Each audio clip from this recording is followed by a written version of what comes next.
Tension তাদের হয় যারা রবের বান্দা হতে পারেনি। আর যারা সত্যিকার রবের বান্দা হতে পেরেছে তাদের কোনো টেনশন নাই, তাদের কোনো ডিপ্রেশন নাই, তাদের কোনো দুশ্চিন্তা নাই, তাদের পাওয়া না পাওয়ার কোনো আফসোস নাই। যার জ্বলন্ত বাস্তব প্রমাণ বিশ্ববাসীকে আঙ্গুল দিয়ে দেখাই গেলেন কারবালার ময়দানে ইমাম আলী মাকাম ইমাম হুসাইন রাদিয়াল্লাহু তাআলা চিৎকার দিয়ে বলেন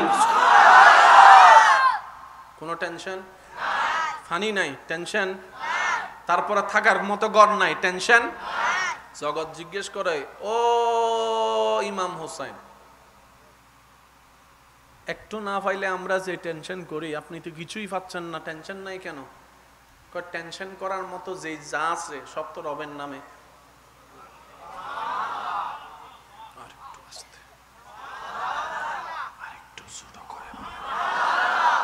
যা আছে সব তো রবের নামে লিখে। আমার বলতে তো কিছু, আমার থাকলে না টেনশন। আপনাদের এলাকায় যদি কোনো মানুষ মারা যায়, আপনারা কি একটা দোয়া একটা পড়েন নাকি? ওই 5 জন হর আর গুণ নহদ সবাই মিলে বলি, বাবা মারা গেছে সন্তান শুনে কি পড়বে? ইন্না লিল্লাহি। স্বামীর মৃত্যুতে স্ত্রী, স্ত্রীর মৃত্যুতে স্বামী কি জানি বলে? ইন্না লিল্লাহি। এই একটা আয়াত যদি আমরা বুঝতে পারতাম, জীবনের 85% সমস্যা সমাধান হয়ে যেত। বাবার মৃত্যুতে সন্তান বলে ইন্না লিল্লাহি ওয়া ইন্না ইলাইহি রাজিউন। একটু মনোযোগ চাচ্ছি আমার সবার, অল্প সময়, বেশিক্ষণ বিরক্ত করব না। স্বামীর মৃত্যুতে স্ত্রী, স্ত্রীর মৃত্যুতে স্বামী বলে ইন্না লিল্লাহি ওয়া ইন্না ইলাইহি রাজিউন। কথা বলেন ঠিক কিনা?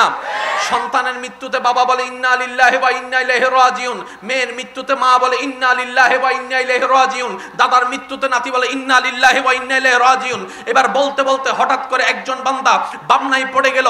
এতগুলা দোয়া থাকতে এটাই কেন পড়তে হয়? এতগুলা আয়াত থাকতে এটাই কেন পড়তে হয়? বামনায় যখন শুরু গেল, সে যখন বামনার জগতে গভীরভাবে ডুব দিল, তখন সে এমন জ্ঞানের সন্ধান পেল, তার জীবনটাই পাল্টাই দিল। সেটা কি? বাবার মৃত্যুতে সন্তান ব্যতীত হওয়া, এটাই তো স্বাভাবিক। সন্তানের মৃত্যুতে বাবার কান্না করা, এটাই তো স্বাভাবিক। কিন্তু বলছে কি?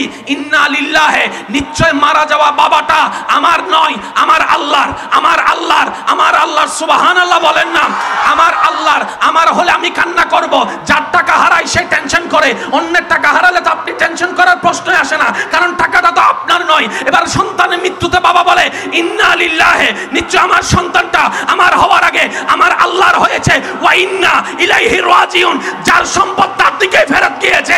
আমার টেনশন করারও দরকার নাই, মন খারাপ করারও দরকার নাই। এবার বলেন সবকিছু কার? আওয়াজটা একদম ছোট করে বলেন, সবকিছু কার? সম্পদ কার? জমিন কার? জ্ঞান কার? দেহ কার? ব্রেন দেওয়া কার? চোখ দিয়েছেন কে? হাত দিয়েছেন কে? তাহলে সব কিছুর মালিক তা আমার আছে, সেটা কি? আল্লাহ সেটা আমাদেরকে আমানত দিয়েছেন। এবার বলেন হাত আমাদের আমানত, হাত আমাদের, শরীর আমাদের, চামড়া আমাদের, চোখ আমাদের, ভ্রু আমাদের। সেজন্যই তো নিজের শরীরের উপর আঘাত করা হারাম। হদুনে ছাকা হাইয়ে রে নামাতে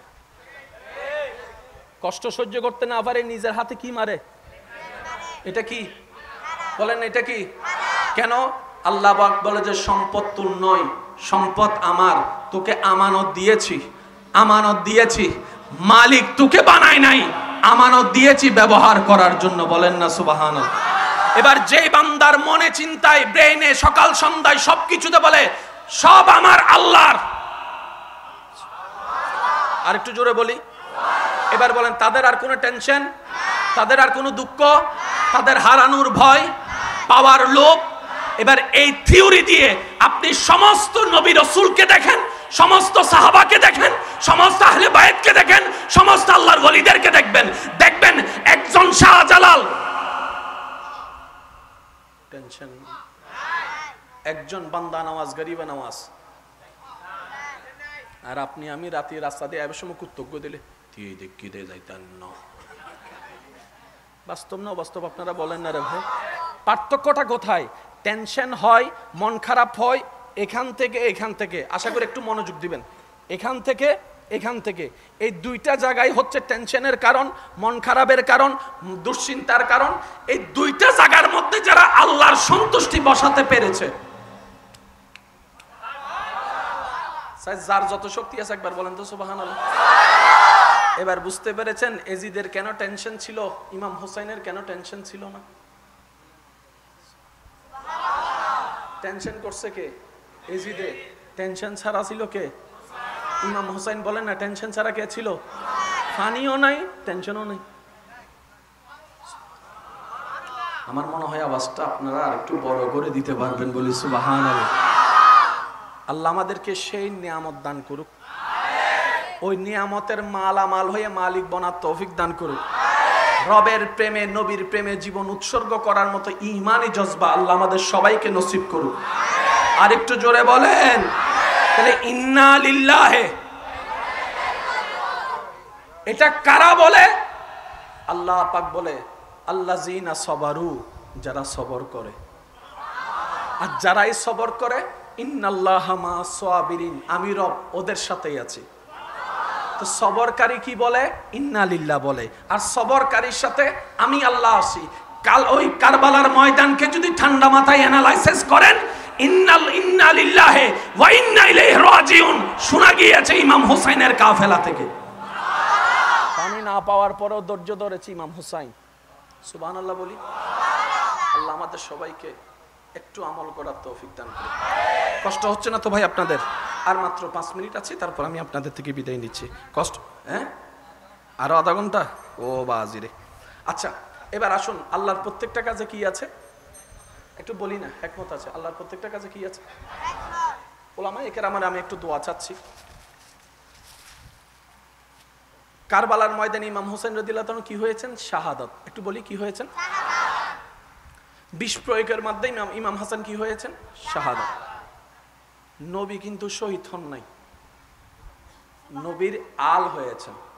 প্রায় ওলামা ইকরামের জবানে আপনারা শুনেছেন ইমাম হুসাইন হাসান রাদিয়াল্লাহু তাআলাকে নবীজি নিজের সন্তান বলতেন।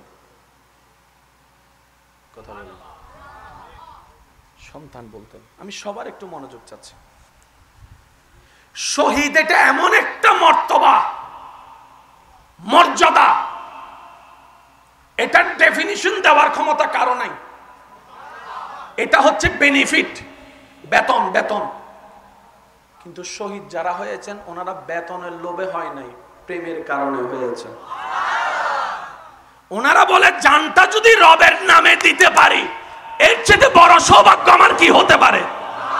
যিনি জান দিয়েছেন ওনার নামে তো জান কোরবান হয়েছে। এটা হচ্ছে প্রেমের ডিমান্ড। জান্নাত যেটা দিবে সেটা হচ্ছে যে প্রতিদান অথবা গিফট। এবার এই যত শহীদ হয়েছেন আমি একটু মনোযোগ চাচ্ছি। বদরে, উহুদে, খন্দকে যতজন শহীদ হয়েছেন সবাই কার কথাই অনুপ্রেরিত হয়েছেন? আরেকটু জোরে। সবাই নবীর কথা শুনেই তো উৎসাহ পেয়েছেন, নবীর কথা শুনেই তো আগ্রহ পেয়েছে, নবীর কথা শুনেই তো যুদ্ধের ময়দানে গিয়েছে, নবীর কথাই শুনে তো স্পিড পেয়ে বউকে ফেলে স্বামীর যুদ্ধের ময়দানে, সন্তানকে ফেলে বাবা যুদ্ধের ময়দানে। কার কথায়? নবীর কথায়। কার কথায়? নবীর কথায়। একটু জোরে বলি, কার কথায়? এই নবীর কথায় লক্ষ লক্ষ শহীদ। এবার সেই নবী বলে আল্লাহ আমার কথা শুনে তারা সবাই তোমার প্রেমে রক্ত দিয়ে দিল, আমাকে একটু দাও না। আশেকের আওয়াজ চাচ্ছি আমি। আল্লাহ আমারও তো ইচ্ছা করে তোমার নামে। আল্লাহ বলে যে ও নবী, অনর গলা মোবারক হাড়ি বুদাইলে চুরি তো পৃথিবী,